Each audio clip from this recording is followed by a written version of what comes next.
we're about to get into solutions, and one of the ones proposed by Joe Biden is smart guns. Smart guns. He has said that he would like to see eventually 100% of all the new guns sold in America be, quote, smart guns. Stephen, what is a smart gun, and is that a smart idea? Well, he's actually said something more extreme than that, especially during the debates, that he wanted all guns immediately to only be sold as smart guns, which right now is not possible because there isn't a single one on the market. However, there are some coming to market this year, and I actually was able to see one in person at the industry's trade show in Las Vegas last week. But a smart gun is the way that we talk about it generally in media is a gun that has an internal locking mechanism built into the actual firearm that uses either a fingerprint scanner or an RFID reader paired with like a special watch or a special ring in order to unlock the gun so that the user can shoot it. Whether they're a good idea or not is sort of up for debate about just whether, somebody would be interested in buying something like that. The more serious debate is over whether or not they should be mandated as what the president wants to do. Well, what would be the reason not to do it, right? So to make it, I guess the goal is that way your kid can't fire your gun if they find it loaded in your bedstand, right. Or some thief who comes into your house and steals your gun isn't going to be able to make it operate unless they steal your ring, which you presumably have on you, and so on. So they're trying to cut down on illegal thefts and other thefts of guns and to make them not usable. That's the idea, right? But as anyone who's ever used a cell phone with a fingerprint scanner could probably tell you, they are not the most reliable things, and you might not want to bet your life on whether or not your fingerprint scanner can actually read your fingerprint at the moment you need to shoot the gun. Mm-hmm. So you can see the sort of the obvious drawbacks of this sort of technology. It sounds great in practice or great in theory, and it could work in practice. And all these guns that are coming to market are still early prototypes, frankly. I wasn't even able to actually manipulate the gun or handle it at SHOT Show. So we don't really know how well they work at this point.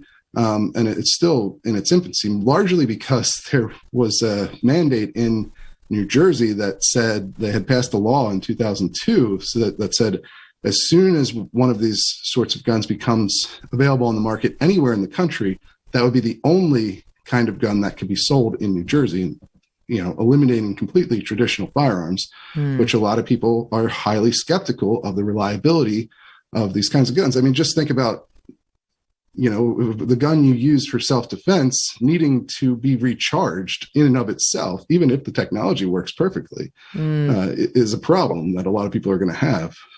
Good point. The other thing is, Mike, that there was a Reuters article pointing out that in 2014, a German company put a smart gun, 22 caliber pistol on the market, but it was pulled after hackers discovered a way to remotely jam the gun's radio signals, and using magnets, they found a way to fire the gun when it should have been locked. So that seems like it should be the end of the smart gun discussion, but am I wrong?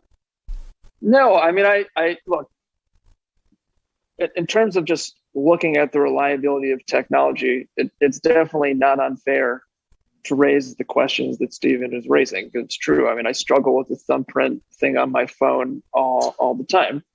I guess, though, you sort of bring up a different point, which is like, that's a problem because of a self-defense scenario. But the one thing that we don't really address is that the vast majority of people who have guns for self-defense scenarios are never going to be in a scenario in which they need them for self-defense. I mean, there's not like an exact number on this, but it's just like traditionally the case that when it comes to legal gun ownerships, specifically in outstates, rural areas, suburbs, that sort of drive policy in a lot of places, those are places that have like generally like fairly low rates of gun violence.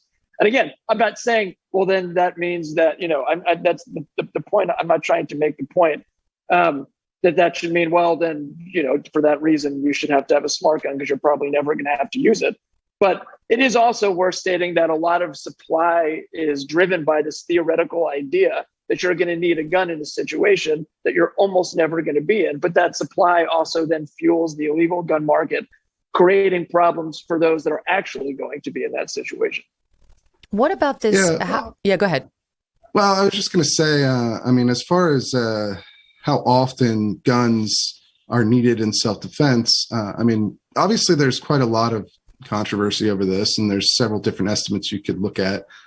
Gary Kleck, who's a criminologist at Florida State University, well known for studying this topic, and has come up, he's done surveys that indicate there's 2 to 3 million self-defense uses of guns each year. Others have put the number, significantly lower than that, although there was a DOJ review during the Obama administration that concluded that, whatever estimate you use for how often guns are used in self-defense, it's still clear that they're used far more often for self-defense than they are to commit crimes by any estimate that's out there. So, just to speak to that a little bit, I understand what Mike's getting at as far as hopefully most people will never have to use the guns that they have bought for self-defense, because nobody wants to be in a situation where you have to use deadly force against someone else.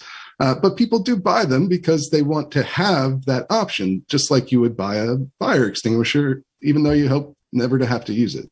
And that's where smart guns also come into play. It's like people should be able to buy them if they want them.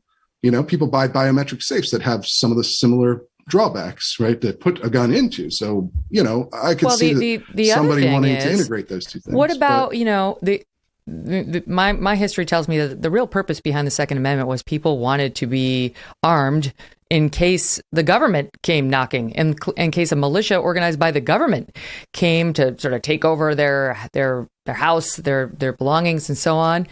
And I'm not saying that's going to happen in 2022. Yeah, I'm not saying that's going to happen. That's literally what happened at Concord and Lexington, right? That was the spark of the American Revolution. Was the shot heard around the world was fired in opposition to the British Army trying to confiscate guns from the colonists. So yeah, that is a big part of American gun tradition. That seems to me an argument against the smart gun, because it's like, why would you give control to, who's to say the government wouldn't be able to interfere with all of that technology to shut down the use of your gun, of everyone's gun, in some crazy, conspiracy theory world. But if you look at sort of the purpose behind the Second Amendment, what people were worried about, and there are some people who are worried about our government, or whatever, they have a right, it's written right into their Constitution.